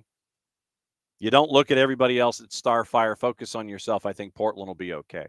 But the longer that Portland keeps Tacoma in this match, then it's going to get a little dicey for Portland. Like I said, I'm not going to touch that minus 270. I wouldn't. But the longer Tacoma's in the match, watch out. I don't think it'd be the same way like Chattanooga versus Nashville or anything like that. But I think that Portland takes care of business. I think what you might do is look at totals. So as I sit here and go, totals, let's look at totals, shall we? So totals for Tacoma and Portland, 2.5 a minus 342, 3.5 a minus 130, and it flips at 4 to a plus 127. So 4.5 a plus 165. I could see that going to something, but you're also under the assumption that Tacoma would be the one scoring to get it to that 4.5 or 5. So if you said 3-2 or 4-1, maybe, but I don't know if Portland gets there or not. 4.5 a plus 165. I'm not touching it. So those are the matchups tonight in Open Cup. Tomorrow is everybody else. 9 tomorrow. Riverhounds hosting NYC. NYC is currently favored. We'll go through these numbers. We'll see if they change tomorrow when we talk about Open Cup again in hour number one early, and then hour number 2 after Dylan. Lou City, Minnesota United. Lou City could take this one at Lynn Family at a plus 187. Keep an eye on that number. Minnesota doesn't want the ball. Lou City's more than happy to have it. You're going into Lynn Family. It's going to be a hot crowd. Keep an eye on that one. Philadelphia and Indy 11. Philadelphia, big favorite at Subaru Park. No surprise, they should take care of business at a minus 286. Rhode Island and the Revs. That's going to be the fun one for a bunch of different reasons because of our ties, obviously, with Michael Parkhurst and Rhode Island FC. Rhode Island, a slight underdog at a plus 175. Once again, New England doesn't score. At a plus 137, they're favored. But I don't quite see, if you're looking for a total, go the under on that one. I don't see a whole lot of goals in that one. I really don't. Rhode Island and New England, 1.5 a minus 429. They're thinking there's going to be a lot of goals here. 2.5 is a minus 127, and it flips at 2.75. 3 is a plus 136. 3.5 is a plus 181. So if you think it's going to be a 3-1 match, you can get to the plus side. I'm not going to touch it. I don't think there's going to be a lot of goals there. I think New England is going to play it fairly normally. They might get a goal or two, but I don't see it getting to that over total on the plus. Tampa Bay and the Purple Team. Purple Team's a minus 123. Tampa Bay's a plus 303. Not surprising. I think that the purple team takes care of business. Chicago hosting Detroit City at a -159. Will Austin score goals against El Paso Locomotive? Who knows? Austin's a -204. At the corner of 38th and Washington, Phoenix hosting the Houston Dynamo at a +319. Dynamo are favored at a -139 despite their lack of goals and lack of wins. That might be a cup set contender. And then Sacramento hosting San Jose. San Jose at Hard Health, a -143. That one could be another cup set. So keep an eye on Open Cup After Dark tonight and tomorrow. But like I said, we'll go back over the juice boxes in this one and in this particular run once we see how things shift. But I think Open Cup After Dark could be dangerous today and tomorrow. And so we'll see what happens there. But I think that you might see Lou City and Minnesota United tomorrow. Keep an eye on that one. But I think tonight, I don't see why Charleston can't last 90 minutes with DC United. Like I said, just find a way to front and bracket Christian Benteke if he starts. That, I think, is the difference there. Force DC United to work. If you're North Carolina, foul the ish out of Charlotte, and especially if Zaha starts. Nashville, I think, is going to rotate out with Chattanooga. And like I said, if Red Bulls get a quick goal tonight against Switchbacks, I think it's done. But Tacoma hosting Portland, that one could be crazy. So keep an eye on that one late. We'll get back into the juice boxes tomorrow for that particular go-round. Rich, Red Bull's going to try so hard to lose and get out of the Open Cup. Are you sure? You think that they just want to take the trip to Colorado and just like, yeah, we'll go to Colorado Springs, have a kickabout, and go home?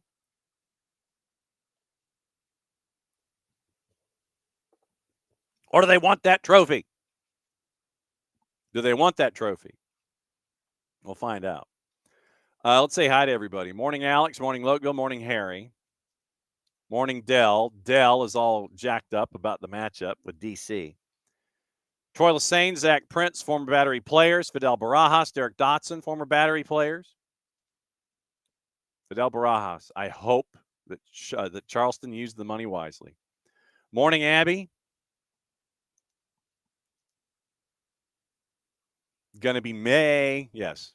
And so, yes, morning, Derek. Morning, David. And morning, Rich. So that's where we are. Let's get into gossip, rumor, and innuendo, what to watch, where to watch it, how to watch it, and then all the other news of the morning that you get to pay attention to. And we'll lay it all out for you. We've had a couple of sackings overseas.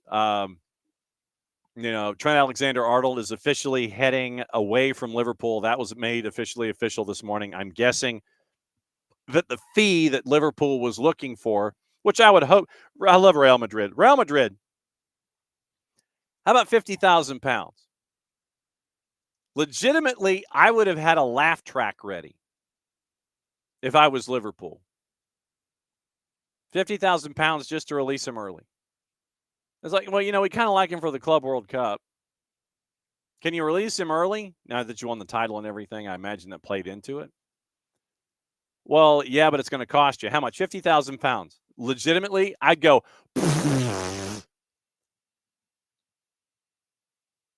I hope I just didn't spit all over my microphone. £50,000 initially. That's what. Yeah. How about 50? How about 50 grand? It's like it's almost like an inverted draft day thing, where Kevin Costner hit the mute button and he's, telling everybody in the room to shut up. Liverpool's in their room, Arne Slot and everybody, and they're like and pointing at the phone. Our situation's changed than just 30 seconds ago. It won't be £50,000. But literally, Real Madrid, how about £50,000 to release Trent Alexander-Arnold early? Laughter in the room would have been my first response. They'd be like, nah, fam, talk to you later. Click. Well, we'll get into all of that stuff here in a second. So, gossip, rumor, innuendo, what to watch, where to watch it, how to watch it. I'll let you know what's going on this morning. Looks like Manchester United have named their price on Garnacho. They told Chelsea they're going to have to pay £65 million to sign him this summer. £65 million. Of course, that's also from the other four-letter paper, so this is me holding my breath. Everton and Wolves are interested in signing former Arsenal forward Nicola Pepe out of contract at Villarreal in the summer. Leroy Sané has changed his agent, which has put a question mark over his future at Bayern Munich and the contract extension that was close to being agreed, Florian Plettenberg. Liverpool set to spend big in the summer in the market for a new left back, center back, and striker. Chelsea set to hold talks with Moises Caicedo over a new contract this summer as a reward for his performance. And once again, 6-year contract for Real Madrid set to take effect from July 1st. And apparently, according to the four-letter network, Trent Alexander-Arnold rejected the offer of a significant pay raise to remain with Liverpool beyond the end of the season. Southampton's Aaron Ramsdale is wanted by United and West Ham. Marco Silva and Nuno Espirito Santo at Forest among the candidates being considered by Al Hilal. Aston Villa keeping tabs on Andre Lunin as Emi Martinez continues to be linked with a summer exit. That's from the Birmingham Mail. So what to watch, where to watch it, how to watch it. Like I said, then we'll get into the other news of the day and anything else we might have missed. BN has the Copa Libertadores triple header. And once again, late this morning, early this afternoon, you'll get Howard Hamilton's rundown of everything Libertadores on BNB and Espanol. All the BNs are over on fanatisfntz.co/soccer down here. Atletico Bucaramanga, Racing Club, Corinthians, America de Cali, and Melgar and Lanús. That's your triple header on BN. Champions League, Inter and Barca. If it matches what happened last time, strap yourself in. It's going to be stupid. Even more stupid than it was the first time for the reverse fixture. Open Cup on CBS Sports Network at 10 o'clock, Tacoma and Portland. Can Champ at 10 o'clock, Pacific in Vancouver on FS2. BN Español is simulcasting Libertadores. TUDN Univision simulcasting Champions League. Golazo Network has Open Cup, DC United, Charleston Battery, Colorado Springs, and Red Bulls. Paramount Plus, they've got Champions League plus all 5 of the matchups in Open Cup today. DC United, Charleston at 7, North Carolina, Charlotte at 7, Nashville and Chattanooga Red Wolves at 8, Colorado Springs Red Bulls at 9:30, and Tacoma Defiance and Portland is at 10 o'clock. So once again, late night viewing for us all when it comes to the Open Cup and Open Cup After Dark. Like I said, I think today and tomorrow, both Open Cups After Dark, that's going to be fun stuff to listen to. Okay, now Aston Villa, in our news of the day, Aston Villa is pretty hot. Not as a club, mind you, in the standings, but they're somewhat angered and rankled at the second. John Percy at the Telegraph. Aston Villa have accused the Premier League of showing clear prejudice toward the club's supporters after their match with Spurs was rescheduled. Senior Villa officials are furious with the league for moving the home match against Spurs forward 2 days to help Spurs in their bid to win Europa. On course to reach the final after beating Bodo Glimt 3-1 in their semi, asked the Premier League to move their trip to Villa Park to help maximize preparation time. Villa's final home match of the season, initially due to be played on Sunday the 18th, now is going to take place on Friday the 16th, 5 days before the Europa League final in Bilbao. The new date was confirmed this morning, and now Villa has 2 fewer days to prepare for Spurs. Villa, chasing after a top 5 finish, are already mad with the Premier League after the move of their home match against Liverpool was rejected in March. Supporters have also hit out at the decision on social media, with Monchi, Villa's president of football operations, insisting the decision, quote, is not what we wanted, end quote. Monchi on his personal Twitter account, quote, "Our fans didn't deserve it, but we tried hard to keep the match to protect the most important for us, you and our team, end quote. We need you on Friday." Damian Vidagani, Villa's director of football operations, went further in a long post, claiming there was a clear prejudice toward Villa fans. Vidagani also insisted his club, quote, "didn't feel this support in their last 2 European campaigns, Conference League last year, Champions League this year."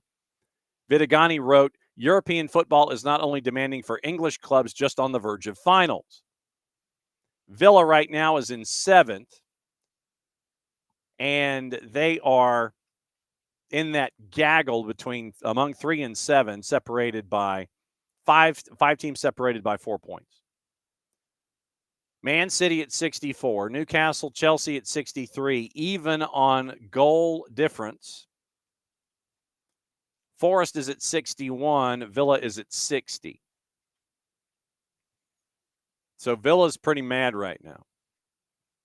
No precedent for the Premier League moving games to benefit clubs playing in Europe. United are also in the Europa League semis, and they have a 3-0 lead over Bilbao from the first leg in Spain last week. United also playing a Premier League match on Friday against Chelsea, the 16th. So Manchester United and Spurs would have the same amount of preparation time should they both reach Europa League final. Premier League said in a statement, quote, "This is following a request from Spurs in view of their potential participation in the UEFA Europa League final on Wednesday, May 21. Additionally, the match between Chelsea and Manchester United, also taking place on Friday, May 16, will now kick off at 20:15 BST. So 20 minus 5, so 3:15 East Coast time. So that is what is going on involving schedule changes and people who are mad. So you want things to change. Hey, can you change it? That's cool. You changed it. But then all of a sudden, hey, wait a minute. We're doing something too. How about us? And not changing it. Well, not so much. Not so much.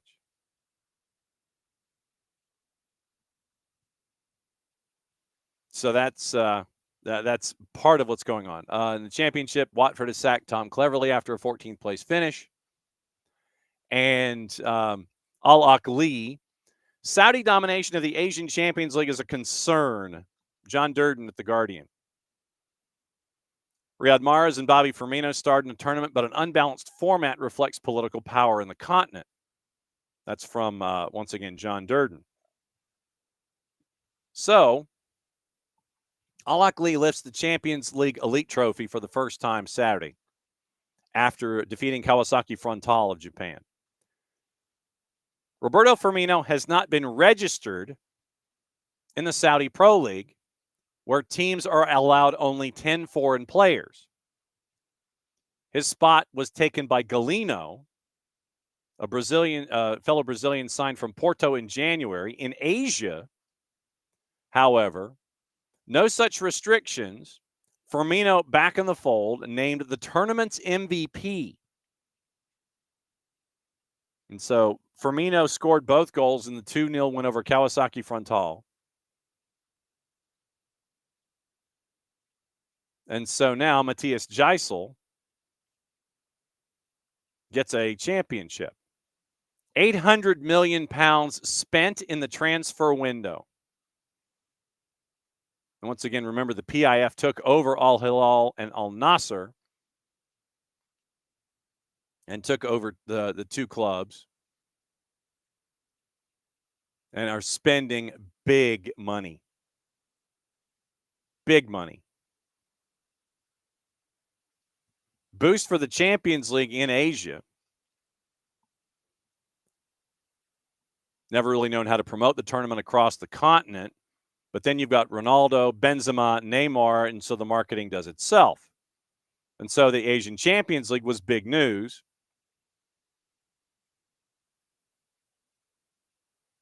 Scene was set for the format. AFC had already decided to host all games from the quarterfinals onwards in Jeddah. The last 8 finally met. 3 local teams beat Eastern opposition 14-1. Gwangju, South Korean team making their continental debut, had to go 20 hours for a one-legged quarterfinal against a team playing at home with a wage bill 30 times higher than theirs. Al Hilal beats Gwangju 7-0. Then you would have had a semifinal against Al Ahly,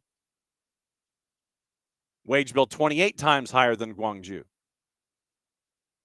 Saudi clubs once again getting automatic home advantage. Nothing wrong with the old home and away format, according to Durden. But once again, the Asian Champions League doesn't have the same rules of engagement that the Saudi Pro League does. So if you overstack your roster and you go more than the 10 in number of the foreign-born players that you bring in, you can't do more than 10 on your roster in the league that we neither condone, endorse, nor promote. But in the Asian Champions League, those rules do not apply. And so you get in someone like Bobby Firmino who can come in and score and be an MVP, even though he wasn't registered in the Saudi Pro League to play in the Saudi Pro League. Does that make sense? So that's what you're looking at and what you're getting into, involving just something to keep an eye on. Just something to keep an eye on as we go. You know that we have been spending time in there are some. I'm trying to figure out how to phrase this. There are some stories that just continue to give. The stories that never end. And one of those stories is the Wagatha Christie tale. And we have now learned, early this morning, our time here in the East Coast, that Rebecca Vardy has agreed to pay 1.2 million pounds of Colleen Rooney's legal costs in the libel case. The judge has been told that Vardy is still resisting a payment of £300,000. To recap, from once again our friends at The Guardian, Rebecca Vardy has agreed to pay almost 1.2 million pounds of Colleen Rooney's legal costs. The libel battle is not yet done. Colleen Rooney, once again, wife of Wayne, claimed to have run up a legal bill totaling more than 1.8 million pounds after she accused Rebecca Vardy of leaking her private information to the press on social media in 2019. A judge found the claim was, quote, substantially true, end quote. In written submissions for a hearing today, Vardy's barrister, Juliet Wells, said that Rooney's total legal bill of £1,833,906.89 or pennies or whatever the equivalent is, has now been settled at £1,190,000 pounds. So it's 1 1/8 million plus interest. So 1,190,000. It had been expected to last 9 days after Jamie Carpenter, King's Counsel. Thank you, Abby, and everybody who told me what KC and QC were, because I had no idea. I was just thinking quality control. Hearing had been expected to last 9 days after Jamie Carpenter, King's Counsel for Vardy, said in a written submission that the bill had a kitchen sink approach and included over 120,000 pounds of cost to which Mrs. Rooney had no entitlement. He said this included costs for a lawyer staying, quote, at the Nobu Hotel, incurring substantial dinner and drinks charges as well as minibar charges, end quote. That's pretty solid. Try to throw that in on the bill.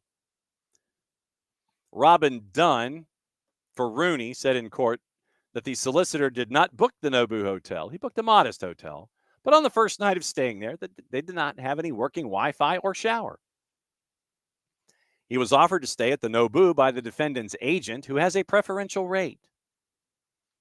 Dunn said that the food and minibar tab ran up to 225 pounds, but said the minibar tab ran to 7 pounds and ran to 2 bottles of water. In written submissions, he said, it sits ill in Mrs. Vardy's mouth to now claim that Mrs. Rooney's costs, a great deal of which were caused directly by her conduct, are unreasonable. The two sides have now come to a commercial agreement, in quotation marks, leaving just Rooney's claim for assessment costs to be decided. Wells has said these costs should be capped at no more than £100,000. The full amount of the assessment costs will be determined at the hearing before the cost judge, Mark Whalen, who said he was pleased that the two sides had come to a commercial accommodation on the main sum, and obviously neither Vardy nor Rooney attended the remote hearing. Must be nice. Must be nice, man. Looks like Robert Lewandowski is set to return for Barca in the matchup against Inter. Like I said, once again, just keep an eye on that one today because of the considerable scoring that happened in the first one. See if it happens in the second one, and I'll go back and check the juice boxes once again and see what they are in that matchup and also the total. Keep an eye on the total in that one. So that's why we'll make a quick race and see what's going on with that one. So I tell you what, I'll go ahead and take a peek at it. All right, so let's go Europe Champions League. So this is just to win the match today, not to advance. Inter is an underdog at a plus 168, draws a plus 274 in 90 minutes, and Barca is a plus 149. Let's take a peek at what's going on. And this happened last week, so it's a quick headline. FIFA's management case process exposing the ongoing complaint against Jamaican coach Hubert Busby. It's dragged on for years without resolution, no end in sight. So if you want to go read the Matthew Hall evaluation of the whole thing, then please do. So let me check the other papers and sources and papers and let you know what else is there. No, stop.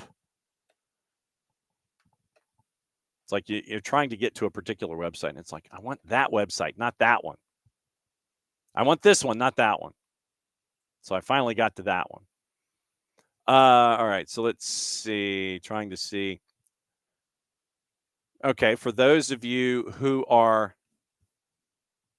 into teams that are fighting for European football, before we check in on the news of the day in headline form, Brighton's owner Tony Bloom wants to pump £10 million into Hearts in the Scottish League. And so the club's fans are saying, man, that is what they refer to as an unprecedented opportunity.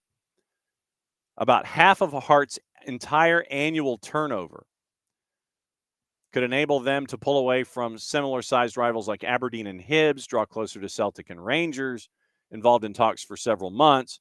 Hearts are fan-owned.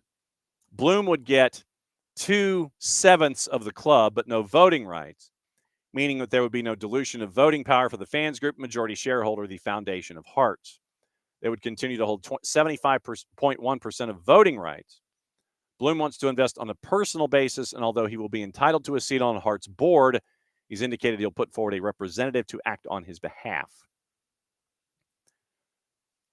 Foundation of Hearts said Bloom believes he can disrupt Scottish football and wants to be a part of a new glorious chapter in Hearts. So keep an eye on that one as that continues to grow and evolve. We'll see what happens there over in Scottish football. Once again, remember today, 6:30 kick, 6:15 pregame at Chapel Harmon in Dalton. It is going to be St. Pius number 3 going up against the number 1 Dalton boys, and we'll have that one for you on the network. Maddie, Jason, and I will be up there with you. 6:15 kick for pregame, and then 6:30 kick at Chapel Harmon. We'll have that one for you. We'll have that one for you tonight. And we'll let you know when we know where we're going to be Thursday and Friday. We will let you know where we're going to be Thursday and Friday. For high school, once again, at noon, Soccer is in Session, Playoff Daily Live, presented by Kaiser Permanente. And we'll be joined by Coach Guillory at Jackson. We'll see if any other folks can join us. We'll go through all the brackets from yesterday and get you ready for all of that. Now, as of 40 minutes ago, now the fun really does start. So I guess what I'll do, I think I can get away with this one. Go ahead.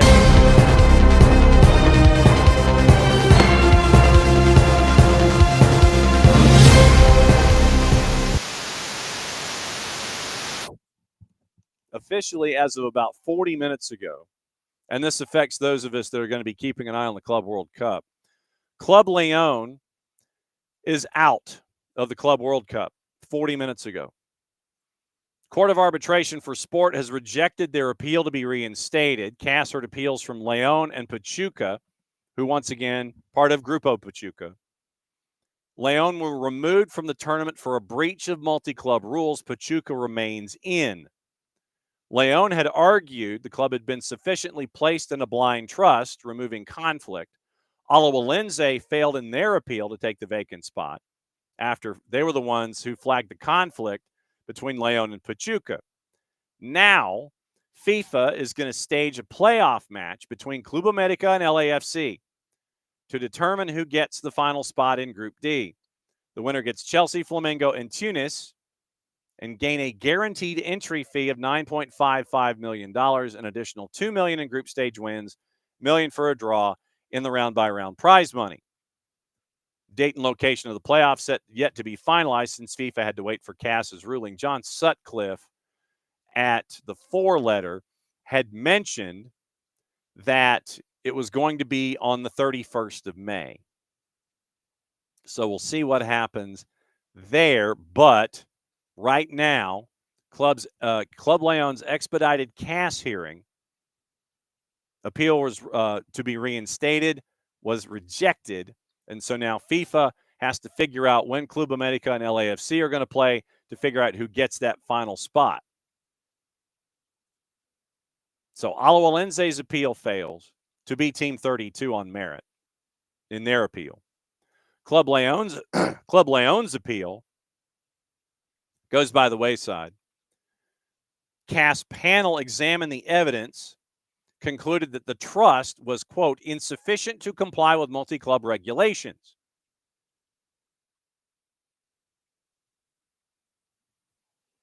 So you've got that. The Trent Alexander-Arnold saga, once again, Real is now prepared to offer over £500,000.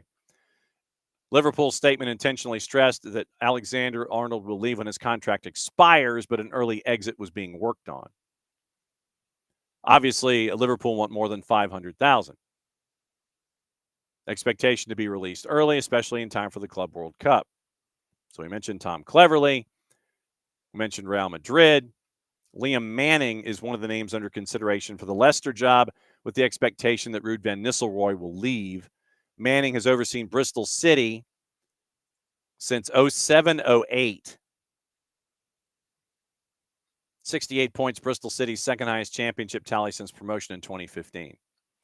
Manchester United yet to receive any approach for Bruno Fernandes, despite genuine interest from Al Hilal, as called by Chris Wheeler at the Daily Mail. Fernandes is viewed as not for sale. Also approached in the summer of 24, indicated he wished to stay in Europe until after the 26 World Cup. Al Hilal wants some big signings ahead of the Club World Cup in the extraordinary window that will be available to them. Victor Osimhen is an option being considered once again since Mo Salah signed the 2-year contract extension. However, Hilal's priority is to replace Jorge Jesus, Marco Silva, Nuno, Simone Inzaghi. Xavi and Jose Mourinho also discussed internally, but no approach to either on the date. Draw yesterday with Crystal Palace, Nottingham Forest. Crystal Palace means that draw, Forest is now 2 adrift of a Champions League spot. Leicester, West Ham, and Chelsea are the run-in for Forest. If Forest beats Leicester, then they either move into a Champions League spot above either Newcastle or Chelsea, or move level with both, since they would play each other on Sunday. So you've got that to keep an eye on. So that is what's going on. Flamengo interested in signing Joao Felix in time for the Club World Cup. No offer or even talks with Chelsea yet. Flamengo are only exploring a deal on the player side. And going back to Tommy Scoops, the latest on a couple of the big stars, Paul Tenorio says that Chicago Fire have pole position on Kevin De Bruyne, even though dibs right now are with Messi and friends. Given the choice, as we say, what would you rather do? February or March in Chicago or February or March in Fort Lauderdale? It's a no-brainer. De Bruyne prefers MLS over Saudi Arabia, according to Tommy Scoops. Hopes to have a decision made this month to determine whether he can play in the Club World Cup with Manchester City, which would have to be negotiated with whatever new club he wants to go to. And so now apparently the Fire have De Bruyne's discovery rights. Messi and friends had them, but no DP spot was open. Sources add this is why San Diego FC renounced the rights, because there wouldn't be a chance to negotiate to make some allocation money. Situation differs from Marco Royce, in which Charlotte received $400,000 in GAM for the right to sign him. Charlotte offered Royce the DP deal, took less money to sign with the Galaxy, so the Galaxy had to compensate Charlotte. When it comes to Paul Pogba, DC United have had preliminary discussions, talks being led by ownership. Thomas Mueller, on the other hand, linked with LAFC. Preliminary talks in due part to a partnership between LAFC and Bayern Munich. Per sources, skepticism that talks have become advanced, as rumors in Germany have suggested. Once again, remember, Steve Cherundolo is leaving at the end of this season. You've got Olivier Giroud. You wonder about fit. Diego Rossio has been acquired by RSL. It's a homegrown rights away from Philadelphia Union. RSL signed Rossio to a professional contract starting with the second team for the rest of 2025 with Real Monarchs, turning to the first team in January. Philly's going to get allocation money for the homegrown rights. Union offered a second team deal earlier this year. Rossio turned it down.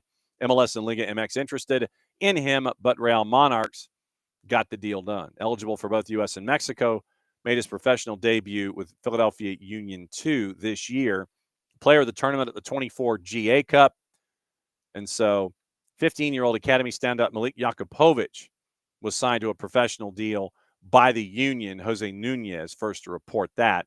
Top priority for the club to get signed. Didn't want to block Rossio's progress. Open to letting him leave, just as they did for Anis Saidi, who was traded to San Diego this winter. Colorado finalizing a deal to sign Australia Youth International center back Lucas Harrington from Brisbane Roar. 17, he'll join Colorado in January. A lot of folks were anticipating that Harrington would end up in Europe, and that got headed off. So 17 years old. Unrelated move, Charleston Battery finalizing a deal to get center back Michael Edwards on loan from the Rapids. Needing consistent minutes, it makes sense. So to go to a place like Charleston. And Richie Ledesma is in advanced talks with Chivas from PSV Eindhoven. That's first coming from Cesar Luis Merlo. PSV have an offer on the table for an extension. Other clubs are hopeful. Chivas leads the way, out of contract this summer and can sign elsewhere on a free. PSV rejected a January transfer offer from Club America for Ledesma. 37 appearances, mainstay in the Champions League in 11 of their 12 matches. 23 he spent on loan with NYCFC. One cap with the U.S. Mexico has been in contact for a potential switch. So that's your rundown of the day. Once again, we'll be back to talk high school coming back top of the hour. You will also be you'll be able to listen to Howard Hamilton and the Copa Libertadores update, because we got matches coming up there tonight. Once again, your triple header is available on BN and all of the BNs. You can get all your BNs at fntz.co/soccer down here. It's great to catch up with Lloyd Owers, the technical director for the Marshall Islands Soccer Federation. Once again, they made their Kickstarter number, but that doesn't mean that the job is done. August 14th, that week in Springdale, Arkansas, at Springdale High School. Looks like it's going to be U.S. Virgin Islands, Turks and Caicos, Marshall Islands in the Outrigger Challenge Cup, and they'll figure out some kind of a three-way dance to figure out who gets the bye and figure out who, unless they get a fourth squad in there. And so it's now 3 teams, August 14th and 16th, Springdale, Arkansas. They made their Kickstarter number And thank you to everyone who has been involved in helping them get to that number. Now it's to look for sponsorships and make sure that everything can happen when it comes to room and board and putting all the infrastructure together. Those are the next challenges. 3 months out, 3 months and a week. So 13 weeks away for everything to happen for the Outrigger Challenge Cup in Springdale, Arkansas. Great to catch up with Lloyd Owers, the technical director of the Marshall Islands Soccer Federation, to find out the latest about making their number for Kickstarter and where they go from here.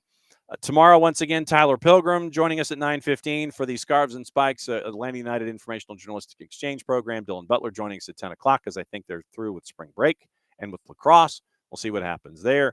And then, once again, soccer is in session at noon. We catch up with Coach Guillory at Jackson, run through all your brackets, and let you know what's going on as we get ready for day 2. It is boys quarterfinals today. Go through the results from yesterday, get you ready for all of the results. All the bracket matchups for today. Tomorrow's an off day. We're going to be in Dalton tonight for Pius and Dalton. That's going to be on the network once again, 6:15 pregame, 6:30 kick here on the SDH network. It'll be me, Maddie, and Jason up at Chapel Harmon in Dalton for that one. Number 1 ranked Dalton, number 3 St. Pius. It's going to be a fun one. So once again, see you in about 50 minutes for Soccer is in Session Playoff Daily Live presented by our friends at Kaiser Permanente. Be back at it again sooner than you know it. As we say here, it's the end of the show this go around. Thanks for hanging out with us for Tuesday Thoughts. Mucha plati, y'all play it safe. And since it's the end of the show, that means we get to do this. See you later.